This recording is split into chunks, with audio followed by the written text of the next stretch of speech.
Ayon sa isang eksperto, ang appeal ng SEC kay Ripple ay isa daw po lamang po itong sell trap. Kaya naglabas siya ng prediction na aangat si XRP sa presyong $4.23.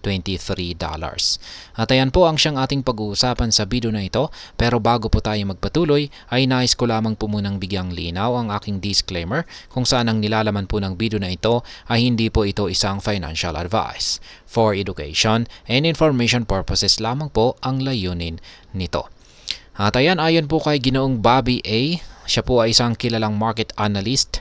Ang appeal notice mula sa US Securities and Exchange Commission or SEC laban kay Ripple ay hindi raw sinyalis ng matagalang pagbaba ng presyo ni XRP. Sa halip, ito raw ay isang sell trap lamang.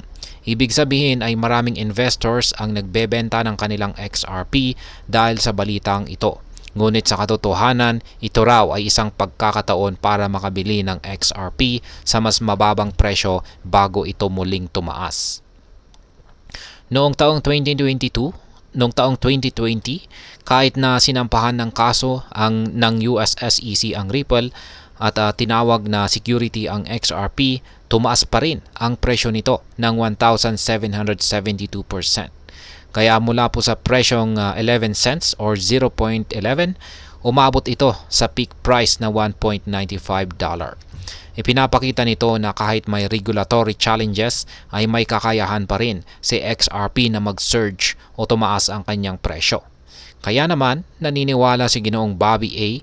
na kahit may appeal ang SEC, hindi ito makakapigil sa potensyal na pagtaas ni XRP.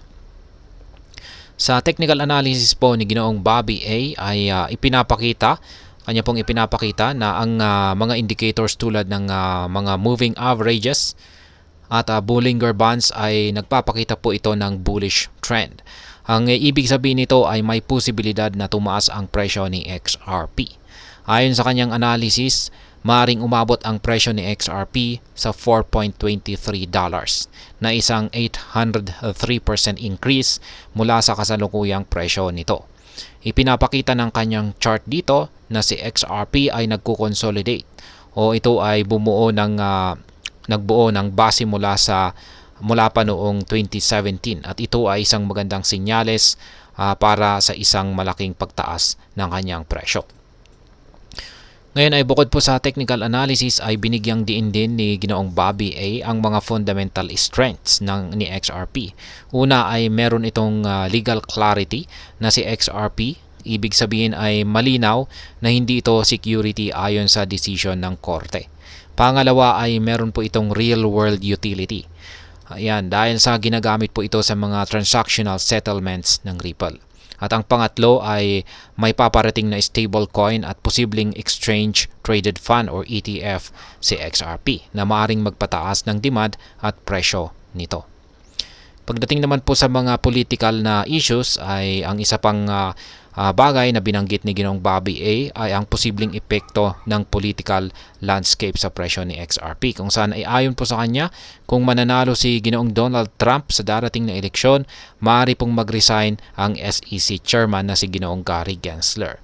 Kung mangyayari ito ay magkakaroon ng bagong wave ng regulatory charity na makakatulong kay XRP. Kaya sa ganitong senaryo, maaaring matapos na ang 4 na taong legal na laban ni Ripple at SEC na siyang magbibigay daan para sa mas mataas na presyo ni XRP.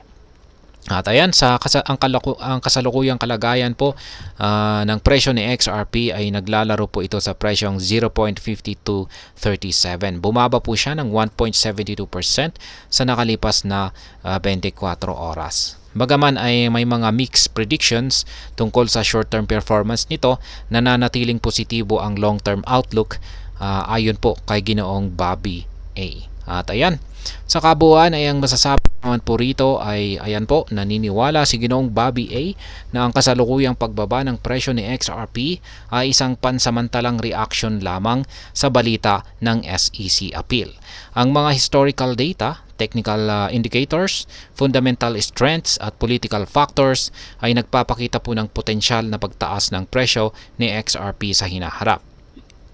Kaya naman, para sa mga investors na naghahanap po ng long-term gains, maaaring ito ang tamang panahon para mag-invest kay XRP. At ayan, hanggang dito na lamang po tayo sa video na ito mga ka-crypto.